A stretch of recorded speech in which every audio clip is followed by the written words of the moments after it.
And from now on, I'm doing things my way, Tezzie's way or HighWay. What's up, everybody? Welcome to Tezzie's Way or HighWay, and I'm your host, the fire little sister, Tezzie baby, and we have Wally-B in the house. How are you? So what's up? Everything is amazing. It's good to see you again, and it's good to experience and have this session with you. I know. I feel like this session is long time coming. I always Fine. ask my guests, um, how's your mental health? It's 2026. How's your February going? My February is progressing well. Okay. I'm truly rising above. I'm practicing on rising above any obstacle and situations that are thrown my way. So I would say that my mental is content right now. Like I don't really bog myself down like I did in the past. And I'm not in a depressed state of mind. So I'm very grateful for that and happy to just be flourishing and growing. I love that. I love that. Well, I'm gonna give you this piece of a Uber driver gave me, and I'm gonna take this with me, and hopefully you can too. In life, it we're we're prone to pain. Like pain is what's gonna happen in life, but suffering is optional. Ah, I like that. And when I really think of a situation that had me down or whatever, I haven't talked about it on my show yet, but I eventually will. I feel like I was suffering. And it's Mm, like, baby girl, you better get back up, get on up now. absolutely. You can't Stand tall and suffer ground for firm. years. Like at some point, get out them dark rooms. You got to come about whatever going on. Come about it, girl. Facts. So let's talk about your childhood in Maryland. How was Maryland like growing up? Maryland was a lot of fun. Like I really enjoyed my childhood in Maryland. It was definitely church filled. I grew up in the church. I went to a Roman Catholic church, Our Lady Perpetual Help, and that's honestly where I even started singing. I got a chance to sing with my youth choir, and my youth choir excelled to go to the state competitions that they had out here. We won second place, and so I got to experience what it was like to have like a little mini tour, like at a younger age with the choir.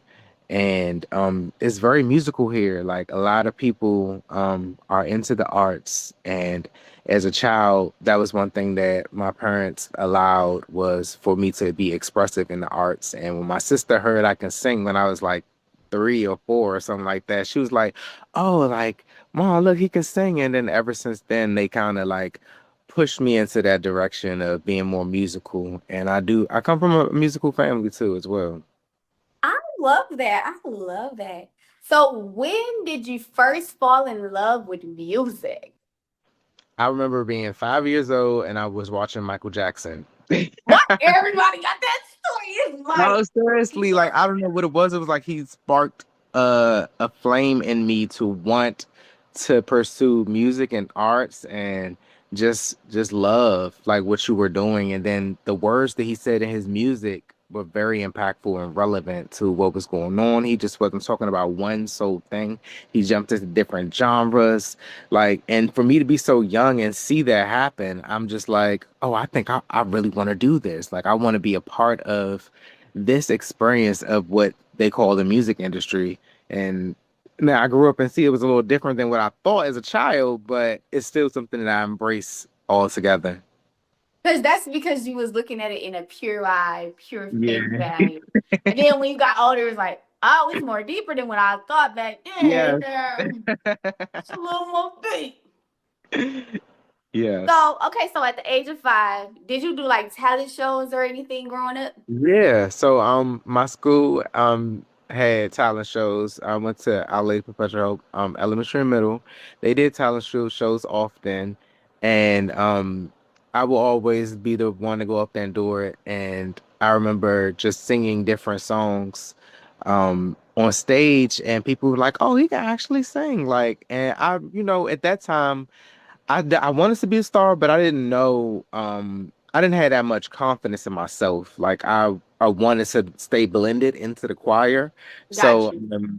it was times where even the choir director had me like sing certain leads for some of the songs, and I was just like, oh man, like is this did y'all want me really to do it? Like y'all feel like I can do it, and I'm happy they pushed me to do it because it gave me more confidence and more structure that I have now that I take with me for the rest of my life. And I thank I love Miss it. Sim, for even showing us how to do vocal training, to have confidence in yourself, to learn how to breathe when you sing, and That's even important, kudos. y'all. Yes, even kudos to my uncle, who gave me like studio training at a younger age too. Like he was saying that, you got to take studio seriously. You can't go on there playing games and stuff like that. So Yes. I appreciate those wisdom words and encouragements, and I took them with me. That's really dope. So when it came to like singing in the choir, um, which one was your favorite, alto, soprano, tenor? Because when growing up, I used to sing in a choir, and I started off as a tenor, and then as I got older, my voice just I don't know what it did, but then it got a high soprano, and I be like, oh Oh, really now? Okay. yes, Okay. Well, so when I first started, I as a younger guy, I was an alto. okay, And then as my voice matured, I was able to move into tenor. But because I was able to learn alto, I feel like it gave me more vocal range. So yes, I enjoyed it because that actually helped me develop into being a director when I got to college. And so I learned that I could sing all parts, which yes, was that be the very best. interesting. It was very interesting to find that out, like just kind of just seeing like, can I do this? Like, and just studying myself. But I really I fell in love with tenor because of how my voice matured into it and how some notes blend well when you sing in tenor as well. But I will always have a pureness for alto. Okay. So looking at the ideal of what music is today, and do you feel because a lot of people or a lot of artists not coming from the church background, that Mhm. the pure soul that the church give you is just missing in the music? Yeah, there are some artists that do not have a church background that have soul. But I Yes, I come to find out that like the ones that do, those are the ones that it's just like you feel that emotion, like you feel the yes, essence and the cadence of everything that they're saying, and you're just like, oh, like how did you get so soulful? But we think about it, our backgrounds, like we go through so much, and we go to the church to release. And yes. so, like, those people have that experience to be able to release those like burdens or trials or anything and just give it to God. And I feel like that's one thing that was like, that's where soul comes from. It comes from just being able to release. Like, so I think that's why a lot of people who come from the church background have such soul in their voice because they're releasing. Understandable. So how did you get the name Wally-B? Where did it come from? Oh wow. So that actually was given to me by my supervisor when I worked at Six Flags. Like she's like, you know what? I'm gonna call you Wally B. Like, cause everybody was saying Wally at first, Wally, Wally, Wally, and she's like, no, she's like, I'm gonna just call you Wally B. And so I loved it when she said it, and I was like, I never even thought to call myself Wally B. So ever since she called me that, and I was maybe like early teens, like well, I would say like late teens, not early, because I was like probably like 19 when she said it. Okay. So I was like that. I never heard that before, and everybody was calling me Wale at that point in time, and she didn't want to call me Wale, because the artist Wale was out. So Yeah. I was like, okay, okay, I get that, and so she was like Wally B, and so it stuck with me ever since. Oh, I love that. So let's get into the infamous South by Southwest. That's where I met you. That's where I seen your performance. We click after South by Southwest. We keep up on social media, tap tap. Yes. How was this South by Southwest experience? I met you in 2024 because that's when I went to Austin, Texas. Yeah, South by Southwest is like a playground. Like it feels like a musical playground for artists. To be able to promote yourself, to be able to meet so many different people. I met and networked with so many different people down there. That's how I was able to talk to you and be able to travel to different states to perform out of state as well. I was able to network to get to Memphis, meeting a cool guy out there, and even going to Ohio through Hef and being able to see like different parts of the music industry that wasn't just strictly me performing. I learned so much information on how to promote yourself, on how to conduct business, on how to develop yourself as an artist so you're not left in like the rafters doing business. So South by Southwest really was like a momentum boost. So I would use it to like kind of give me some amp for momentum of the year if I didn't have nothing else at the beginning.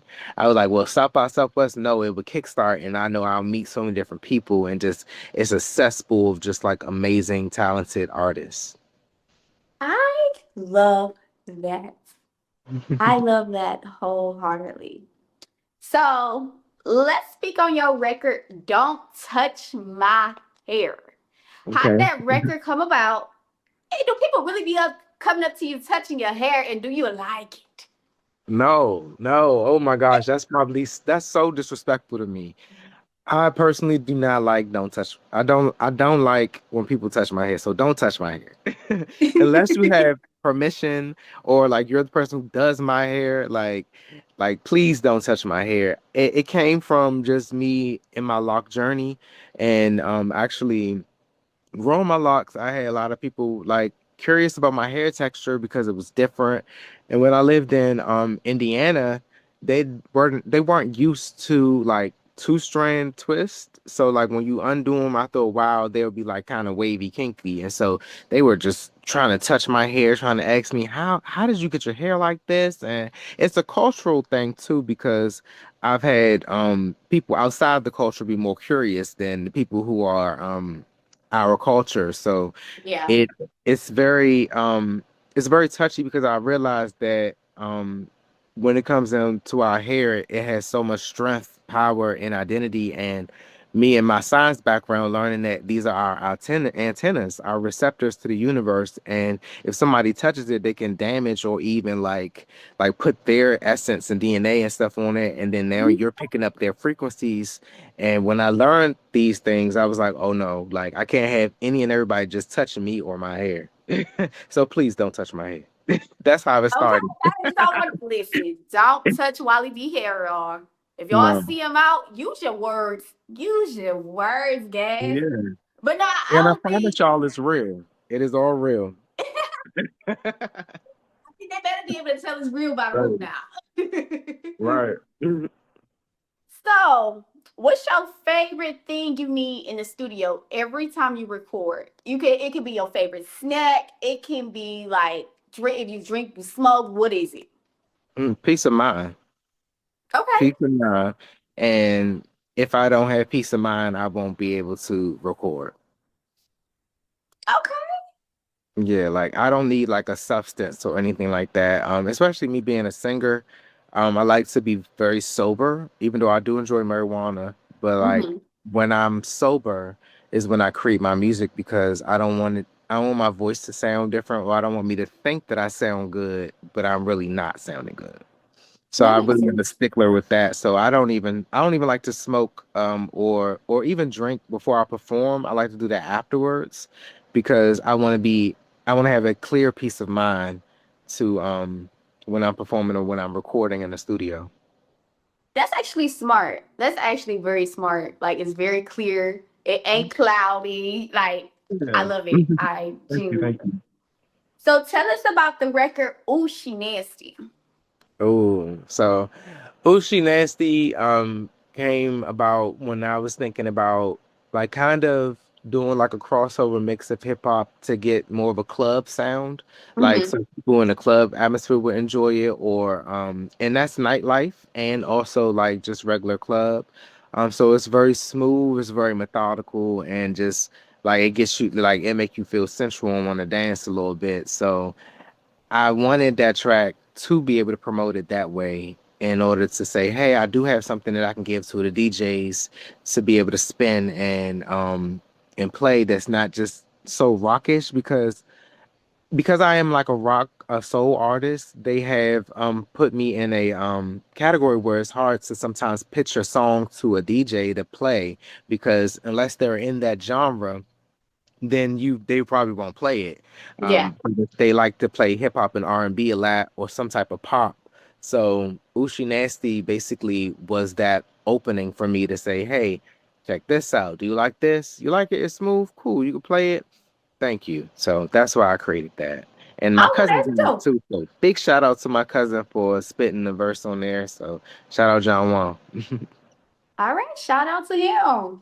So you just said the genre you in. What made you want to be in the rock genre? What made you be like, I like rock, and please don't say it was Kiss. Um, so so it kind of developed into itself because my song Sweet Nothings is my most popular rock track that I have right now, and it basically opened doors for me that I've never had open before. Um, Rock was something that I wanted to touch, but I didn't think that I would be like people say, no, that's your lane. I didn't think that that was going to be the case. Mhm. Until I started doing Sweet Nothings, and I used to perform Sweet Nothings just around my house, like if 3 o'clock in the morning with like acapella, no band, like just really immersing myself, thinking I'm just rocking out and just having a good time, and I end up having a dream that I performed that song at the Super Bowl. And so I was like, whoa, what in the like how did like, dreams manifest eventually like to come to fruition or like close to it. So I was like, let's get it done. Like so when I play that song or I played that song for other people, the first thing that I love this track or they want to get on it, I'm like, oh, like so y'all like me in my sound of rock and roll. When I did the sync placements, they did the same thing. They said, we like how you sound singing rock and roll. And I was like, now I'm starting to get why the A&R back in the day told me to study Lenny Kravitz because he had the same similar type of upbringing when he was doing R&B until people was like, nah, we like you doing rock and roll. And so I was like, oh, like, okay, I get it. Now I get why y'all want me to actually see what this man was talking about all the time ago. So I'm like, yeah, I think that this is my lane and something I can do. And then people also pointed me to Tina Turner. They were like, Tina Turner was very successful doing R&B, but once she did rock, she became the queen of rock. And they really just took her in and she was able to cross over. And so Yes. rock and roll helps me cross over. I love it. Like when I see you perform your rock and roll tracks, I was like, yo, this is actually different. He has a different sound. And he's not trying to be like everybody else. He's created his own lane. And I'm like, this is actually dope. Like I really loved it Mhm. when I seen it. I Um, appreciate it. and I'm like, that's his lane. That's his sound. And then you just said someone else told you that too. That's definitely your sound. Thank you. Then I'll take that with me and I'll develop it and become greater. Ain't no, you will be. You know you're gonna be. Put that into Crown fruition. that. You know, you know. Crown that. So how did you get your saying crown that? Because you use that a lot. Where did it come from? So that was actually an original for me. So I actually one day I was just people were saying Roger that a lot. It was like a era where people were just saying Roger that. Or because they even got the song with Nicki Minaj and stuff on there where it was like Roger that, Roger that. And so everybody was saying that. And I was like, I want to speak positive vibrations into people when I meet them or when I talk to them. And so anytime that I talk, I wanted like to speak highly. So I used to say Yeah. king and queen and stuff, or empress or emperor. And so I was like, well, how about crown that? Like crown that. So anytime we stamp at Ooh. something, it's crown that. Anytime I'm like, okay, it's crown that. Anytime, like it literally fits with anything, but it's also a uplifting vibration that I wanted to keep pushing out there. And that's how Crown That was born, just from me just wanting to speak highly and to just confirm like in my own way. Love it. I love it. It's different. It's your niche. It's Yeah. You better trademark that, okay? Yeah, it is. It's a partial trademark on it because my LLC now. So Oh, perfect. Cause I'm like, yeah. you definitely gotta trademark that. Yes, That's your baby. That's your niche now. absolutely.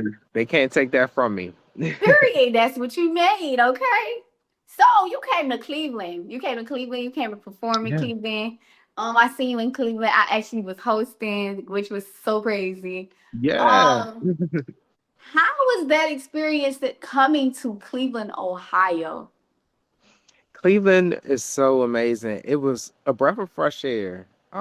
Especially just meeting the people who I got to meet out there and hearing the different art forms that were there and just seeing that wow, like there's dope music no matter where you go, you will Yes. find some people that will really show you that I can create. And Cleveland showed me that and more. I have a couple of Mm. peers that are there that I got a chance to reconnect with that I met musically when I was in LA. And it was awesome. Just so shout out to DJ Craig and the rest of the crew. Like I really respect what y'all got going on. And shout out to you as well, because I got to see you out there again and just share the love. And I'm just really happy. I really enjoyed my time out there and I can't wait to come back. I can't wait till you come back too. I need to come to Yeah. Maryland. I've Yeah, not been to Maryland yet. I come on. need to come to Maryland now. Well, I do this segment called Comfy Room. So with Comfy Room, let me set this down for me. Actually, no. Comfy Room is a segment where I learn from you. You a singer. So this is what Yeah. I want you to do. Let's see. Ha. Teach me a few notes. Okay. So you gonna say something and then I gotta try to copy it. Oh, okay. You want to? Okay. Like call and response. Okay. So let's see. Do, Do, re, re, mi, mi, fa. fa.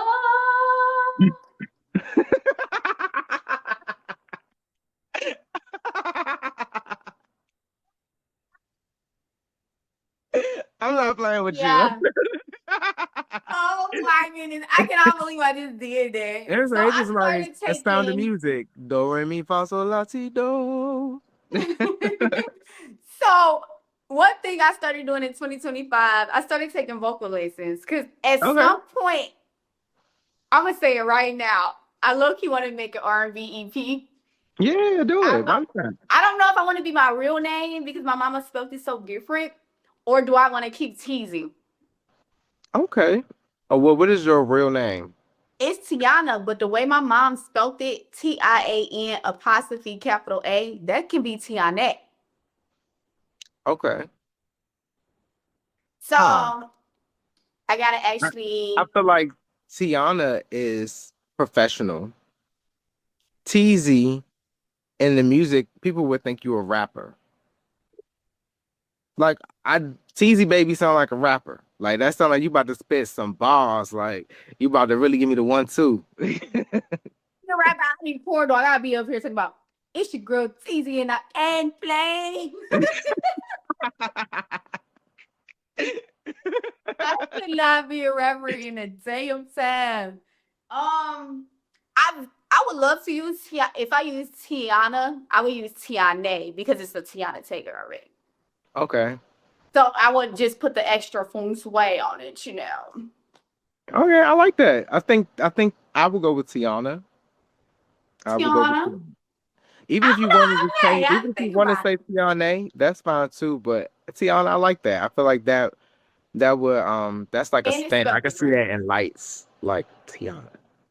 Yeah, and it's different and it's spelled different. So it's like, ooh, Yeah. And see, then you'll have the unique spelling trademark for it. true.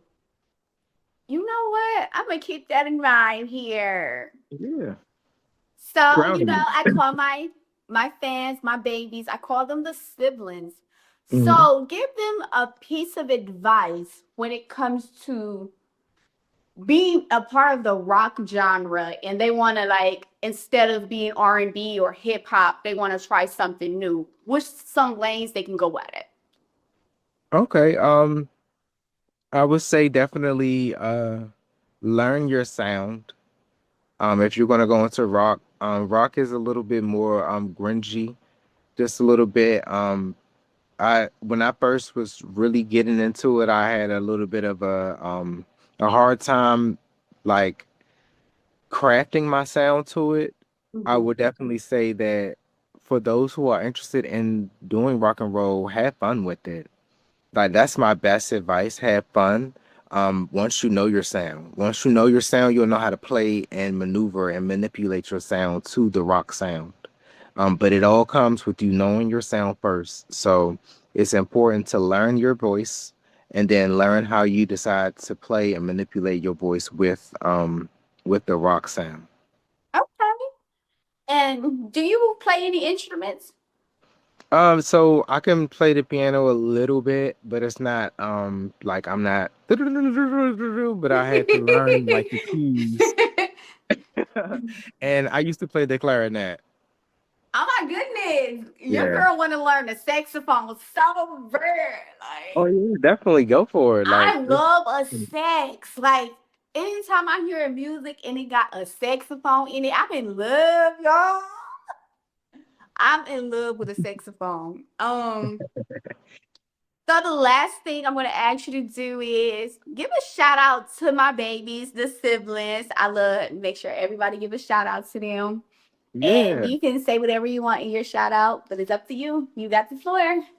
Big shout out to the siblings. Thank you for having me and just being around and just taking the time to listen and learn from me and just support overall. I want to say thank you to my galaxies for just always being close and here to my heart. Thank y'all so much. Like I wouldn't even be continuing if it wasn't for my galaxies. You guys are like the best supporters that I've ever had in my life. I want to also give a big shout out to Vega. Shout out to Vega Entertainment. Thank you for being around and just being overall an amazing woman. Shout out to DMG Worldwide. Thank you for kickstarting my music career.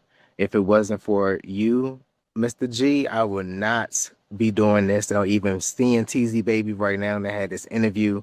Thank you to the Supreme Universal Creator for allowing me to have the strength to continue and just move forward. I just want to give a big shout out to my mom who's in heaven right now in the ancestral realm for giving me my LLC before you left this planet. You always said that this was my passion and this is what was going to kickstart just everything to flourish. So thank you and I love you and I'm still fighting and pushing forward. Like even if you're not here, I know you here in spirit. And so thank you for that as well. And I'm just grateful. And I just want to tell everybody to follow your dreams, pay attention to your attention. You create your own reality. Nobody else. You do. So stay focused because you can see your vision. Pay attention to your attention. Crown that. I love that so much. And that is how we complete Teezy's Way or Highway. I want to thank you so much for just coming on the show. Thank you so much to you being the siblings group, just Yeah, supporting, crowning it. crown that. You I already really know. I really support you. I really thank everybody that is a part of the siblings and the future siblings that come along. I love each and every one of you guys. I'm excited. Just thank you guys. Like you guys, I do this for you guys. Like my show, I do everything for the siblings. Like, Yes, I'm a and proud I sibling, am y'all. not bigger than what I am, because you guys would know. Like I love you guys purely and genuinely. So thank you guys. And this is Teezy's Way or Highway. Thank you so much, Wally-B. Crown And that. see you guys next time on Teezy's Way or Highway. And from now on, I'm doing things my way, Teezy's way or highway.